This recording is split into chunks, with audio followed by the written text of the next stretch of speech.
place doivent avoir le Parlement et les parlementaires dans ce débat ? Nous invitons tous les citoyens. Le président de la République a invité tous les citoyens à se saisir de ce moment important, un moment inédit, qu'est le grand débat, Et donc, évidemment, les parlementaires ont toute leur place. Ils ont toute leur place, d'abord, pour discuter au sein du Parlement, et c'est vrai, le Premier ministre l'a très bien dit, d'ailleurs. Ce sera en fonction des modalités que nous allons arrêter groupe par groupe pour voir comment nous pouvons faire vivre au sein du Parlement physiquement ce débat. Mais aussi les parlementaires sur le terrain.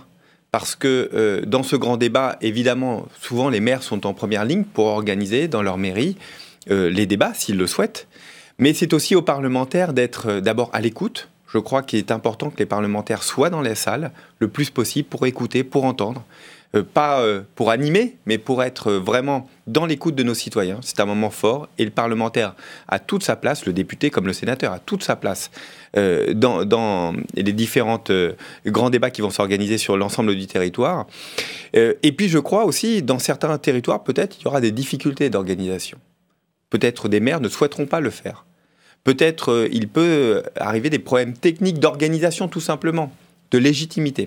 Et je crois que le député comme le sénateur, doit absolument, à ce moment-là, venir pour faire en sorte que le débat puisse, sur tous les territoires, être conduit. Donc, le parlementaire doit être plutôt en retrait, mais écouter, force de proposition ensuite de synthétiser. Et l'organiser là où d'autres l'organiser là où il y aura des difficultés. Alors le groupe La République En Marche aussi, a-t-il son rôle à jouer dans ce débat ? Est-ce que vous ferez des propositions ? Par exemple, vous, personnellement, est-ce que vous ferez des propositions au cours de ce débat ? Bien sûr, non seulement le groupe La République En Marche va faire des propositions, ça c'est très clair, nous travaillons dessus, mais chaque parlementaire peut être amené, puisque nous sommes citoyens avant tout, à faire des propositions. Oui, je ferai des propositions sur le travail, ce que doit être le travail, sur la rupture conventionnelle. Par exemple, je suis en train de travailler sur la rupture conventionnelle et l'évolution que je pense de la rupture conventionnelle, mais aussi sur le travail, la valeur travail, le fait que je pense qu'on ne doit pas payer pour aller travailler, et donc sur des choses assez concrètes, sur l'abonnement. Alors moi je suis député parisien, francilien, et on a des abonnements sur une carte Navigo. Pourquoi le salarié doit payer la moitié de cette carte Navigo ? Est-ce que c'est normal ? Est-ce qu'il est normal que quand son patron souhaite le payer, ce n'est pas possible, c'est un avantage en nature de payer la totalité de la carte Navigo ? Est-ce qu'on doit payer en France à l'heure actuelle pour travailler ? Moi je pense que non, donc ce sera une de mes propositions. Alors on voit dans ce débat une demande de démocratie participative, notamment à travers le RIC, le référendum d'initiative citoyenne. Est-ce que pour vous cette démocratie participative va affaiblir la démocratie représentative et donc les parlementaires ?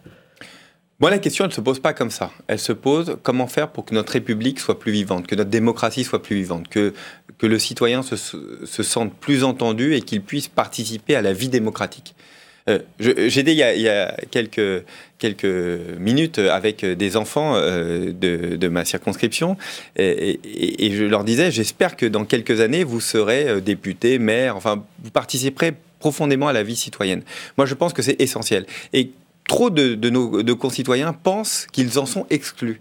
Donc tout ce qui va avancer vers, je dirais, l'expression de volonté de faire communauté et d'apporter des idées me semble intéressant. Après, il y a vraiment des vraies difficultés sur la modalité du RIC, comme on nous l'a présenté. Je crois qu'il faut faire attention. Parfois, Parfois, une bonne idée peut se transformer en l'inverse. Moi, je n'ai pas envie qu'on ait tous les dimanches des votes sur pour ou contre l'IVG, pour ou contre la peine de mort. Et nous savons très bien qu'un RIC très largement diffusé sans garde-fou risquerait de devenir des référendums pour ou contre simplistes tous les dimanches. Donc, il faut des garde-fous, mais qui est une expression plus importante de nos concitoyens. Ça, j'y suis favorable. Alors,